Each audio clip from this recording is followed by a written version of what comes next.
Hello, Mark. My name is Tim, and my student number is SO341005, and I'm a sophomore student. Today, I'm going to read a transcript called Cesar Harada, How I Teach Kids to Love Science. When I was a kid, my parents would tell me, you can make a mess, but you have to clean up after yourself. So freedom came with responsibility. But my imagination would take me to all these wonderful places where everything was possible. So I grew up in a bubble of innocence, or a bubble of ignorance, I should say, because adults would lie to us to protect us from the ugly truth. And growing up, I found out that adults make a mess, and they are not very good at cleaning up after themselves. Fast forward, I am an adult now, and I teach citizens science and invention at the Hong Kong Harbor School. And it doesn't take too long before my students walk on the beach and stumble upon piles of trash. So as good citizens, we clean up the beaches. And no, he is not drinking alcohol. And if he is, I did not give it to him. Laughter. And so it's sad to say, but today more than 80% of the oceans have plastic in them. It's a horrifying fact. And in past decades, we've been taking those big ships out and those big nets, and we collect those plastic bits that we look at under a microscope, and we sort them, and then we put this data onto a map. But that takes forever. It's very expensive, and so it's quite risky to take those big boats out. So, with my students, ages 6 to 15, we've been dreaming of inventing a better way. So we've transformed our tiny Hong Kong classroom into a workshop. And so we started building this small workbench with different heights, so even really short kids can participate. And let me tell you, kids with power tools are awesome and safe. Laughter. Not really, and so back to plastic. We collect this plastic and we grind it to the size we find it in the ocean, which is very small because it breaks down. And so this is how we work. I let the imaginations of my students run wild, and my job is to try to collect the best of each kid's idea and try to combine it into something that hopefully would work. And so we have agreed that instead of collecting plastic bits, we are going to collect only the data. So we're going to get an image of the plastic with a robot. So robots, kids, get very excited. And the next thing we do what we call rapid prototyping. We are so rapid at prototyping that the lunch is still in the lunchbox when we are hacking it. Laughter. And we hack table lamps and webcams into plumbing fixtures, and we assemble that into a floating robot that will be slowly moving through water and through the plastic that we have there. And this is the image that we get in the robot. So we see the plastic pieces floating slowly through the sensor. And the computer on board will process this image and measure the size of each particle. So we have a rough estimate of how much plastic there is in the water. So we documented this invention step by step on a website for inventors called Instructables, in the hope that somebody would make it even better. What was really cool about this project was that the students saw a local problem, and boom, they are trying to immediately address it. I can investigate my local problem. But my students in Hong Kong are hyper-connected kids, and they watch the news, they watch the internet, and they came across this image. This was a child, probably under 10, cleaning up an oil spill barehanded in the Sundarbans, which is the world's largest mangrove forest in Bangladesh. And so they were very shocked, because this is the water they drink, this is the water they bathe in, this is the water they fish in, this is the place where they live. And also you can see the water is brown, the mud is brown, and oil is brown. So when everything is mixed up, it's really hard to see what's in the water.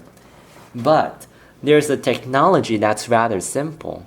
That's called spectrometry, that allows you to see what's in the water. So we built a rough prototype of a spectrometer, and you can shine light through different substances that produce different spectrums. So that can help you identify what's in the water. So we packed this prototype of a sensor and we shipped it to Bangladesh.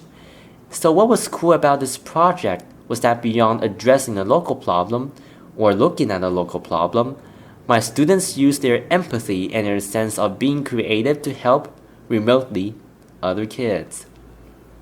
I can investigate a remote problem.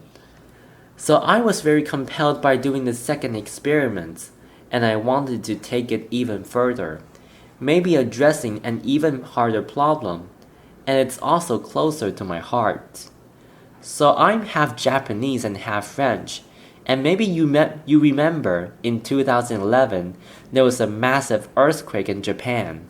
It was so violent that it triggered several giant waves. They are called tsunami.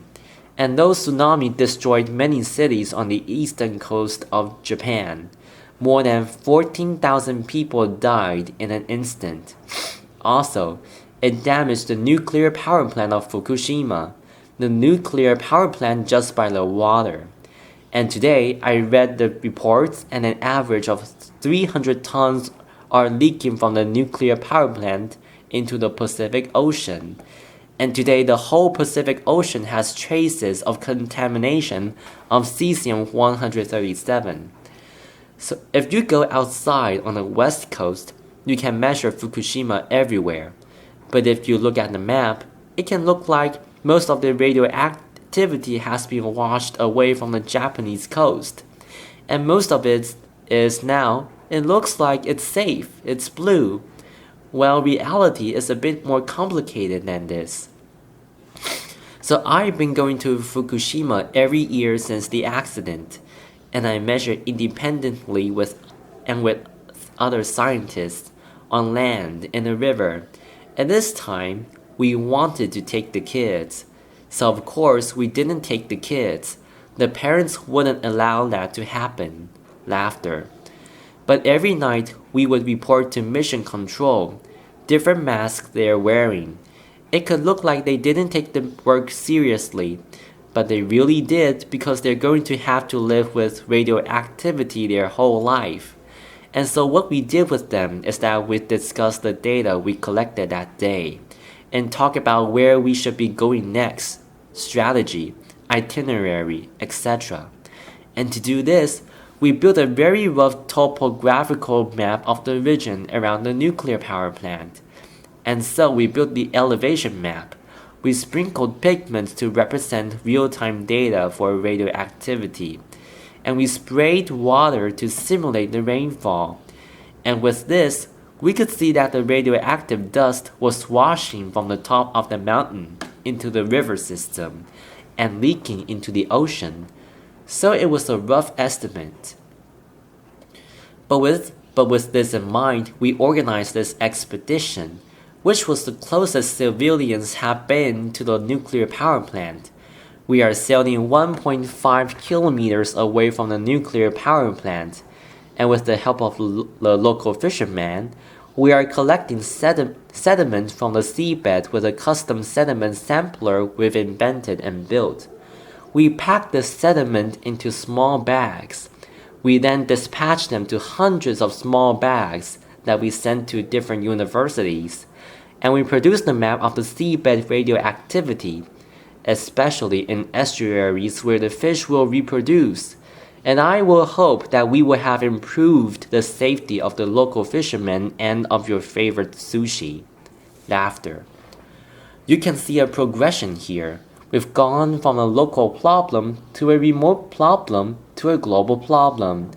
And it's been super exciting to work at these different scales with also very simple, open source technologies. But at the same time, it's been increasingly frustrating because we have only started to measure the damage that we have done. We haven't even started to try to solve the problems. And so I wonder if we should just take a leap and try to invent better ways to do all these things. And so the classroom started to feel a little bit small, so we found an industrial site in Hong Kong, and we turned it into the largest megaspace focused on social and environmental impact. It's in central Hong Kong, and it's a place we can work with wood, metal, chemistry, a bit of biology, a bit of optics. Basically, you can build pretty much everything there. And it's a place where adults and kids can play together. It's a place where kids' dreams can come true with the help of adults, and where adults can be kids again. Student: acceleration, acceleration. Cesar Harada. We're asking questions such as, can we invent the future of mobility with renewable energy? For example, or can we help the mobility of the aging population by transforming very standard wheelchairs into cool electric vehicles? So plastic, oil, and radioactivity are horrible, horrible legacies. But the very worst legacy that we can leave our children is lies. We can no longer afford to shield the kids from the ugly truth, because we need their imagination to invent the solutions. So citizen scientists, makers, dreamers, we must prepare the next generation that cares about the environment and people, and that can actually do something about it. Thank you. Applause. This is the end of my recording. Thank you for listening, and goodbye.